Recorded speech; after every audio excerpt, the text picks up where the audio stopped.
देखिए आज बेलन पर इंट्रोडक्शन होगा। इसके बारे में जानेंगे हम लोग कि क्या है बेलन।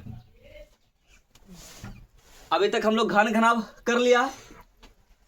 बेलन को समझते हैं। जैसे कि बेलन कहते हैं किसको है? बेलन का इंग्लिश होता है सिलेंडर। सिलेंडर सब देखा है? इसका को जो शेप होता है वो क्या होता है? इसका जो शेप होता है कुछ इस टाइप का होता है ना। जैसे यूं कह ले तो किसी चीज का ड्रम है कि नहीं, जैसे किरोसिन का ड्रम, ये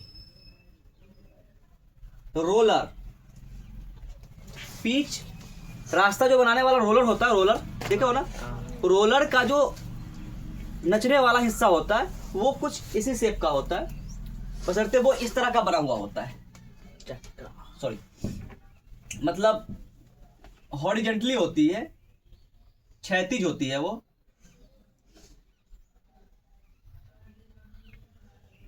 ठीक है ना। ये रास्ता पे दौड़ता है, पिच पे दौड़ता है, तो वहां का मिट्टी क्या होता है? समतल होता है, बराबर होता है कि नहीं। इस बेलन में पहली बात है कि ये भी 3 डायमेंशन का है, त्रिविमीय है। बेलन में होता क्या क्या है, इसी बात पर चर्चा करेंगे हम लोग कि बेलन में होता है, इसमें ऊंचाई होगा, त्रिज्या होगा, ऊंचाई और त्रिज्या होगा। इसकी ऊंचाई क्या है कि ऊपर के केंद्र से नीचे के केंद्र की परफेक्ट लंबाई जो होगा ना, यही क्या होगा? इसका ऊंचाई होगा। ये क्या है? इसका ऊंचाई है, ठीक ना। इसको बोलेंगे हम क्या? एच। एच बोले तो ऊंचाई, ठीक ना। और बात है कि त्रिज्या, बेलन का जो दोनों हिस्सा है, ये वाला हिस्सा और ये वाला हिस्सा, ऊपर का हिस्सा और नीचे का हिस्सा, ये क्या है? वृत्ताकार है। क्या है? वृत्ताकार। जैसे देख लीजिए कि ये मार्कर है ना, मार्कर का ये हिस्सा वृत्ताकार है कि नहीं है? है ना। इधर वाला हिस्सा भी वृत्ताकार है कि नहीं है? तो ये 2 वृत्त हो गए इसमें, और ये ऊपर से लेकर के नीचे तक की एक परफेक्ट लंबाई है, जिसको हम क्या बोलते हैं? ऊंचाई बोलते हैं। क्या बोलते हैं उसको हम? ऊंचाई बोलते हैं, ठीक है ना। तो यहां देखिए कि वृत्त के केंद्र से परिधि के बीच की दूरी क्या कहलाता है? त्रिज्या कहलाता है। ये इसका क्या है? आर है, और ये भी क्या है? आर ही है ना। क्या है? त्रिज्या है। क्लियर है ना। यही चीज ऊपर होगा, यही चीज कहां होगा? ऊपर होगा, त्रिज्या। इसमें भी होगा ना, इसमें भी होगा। यहां से यहां तक की जो लंबाई है, इसी को हम क्या बोलेंगे? परफेक्ट ऊंचाई बोलेंगे, ठीक है ना। ये इसका क्या है? ऊंचाई है।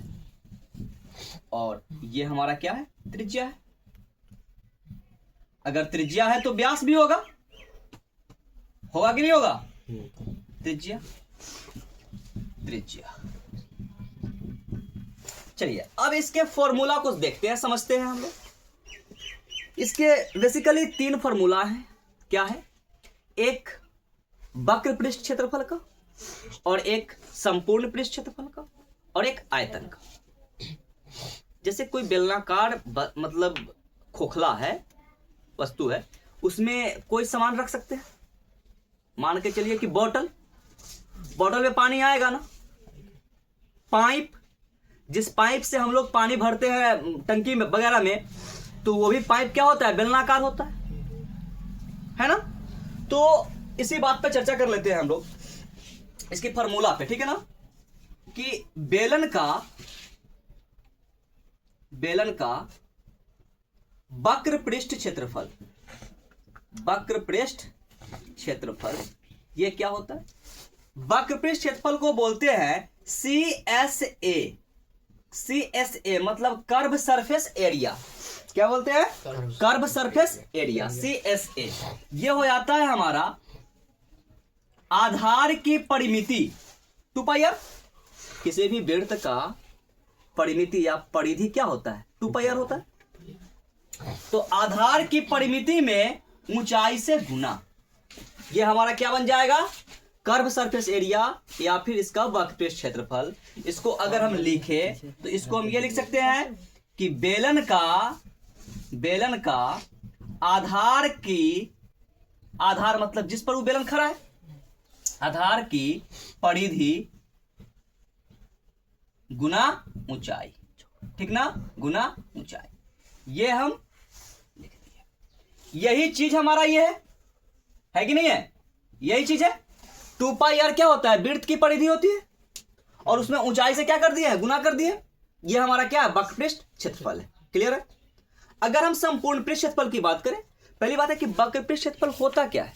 तो वक्रपृष्ठ क्षेत्रफल ये होता है कि इसके चारों बगल से हम घूम करके अगर देखें, इसके चारों बगल से हम घूम करके जो देखें, जितना हिस्सा हमको दिखाई देगा ना, वही इसका क्या होता है, वक्रपृष्ठ क्षेत्रफल।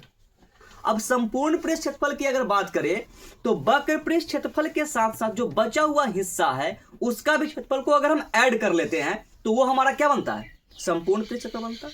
तो इस बेलन को अगर हम चारों बगल से अगर घूम करके देखें तो ये चारों बगल घूमेंगे तो ऊपर का हिस्सा और नीचे का हिस्सा दिखाई नहीं देगा। तो संपूर्ण में क्या करना होगा, ऊपर का भी हिस्सा और नीचे का भी हिस्सा को जोड़ना होगा, तब क्या निकलेगा, संपूर्ण पृष्ठ क्षेत्रफल। तो अगर हम संपूर्ण पृष्ठ क्षेत्रफल की बात करें, ठीक है ना।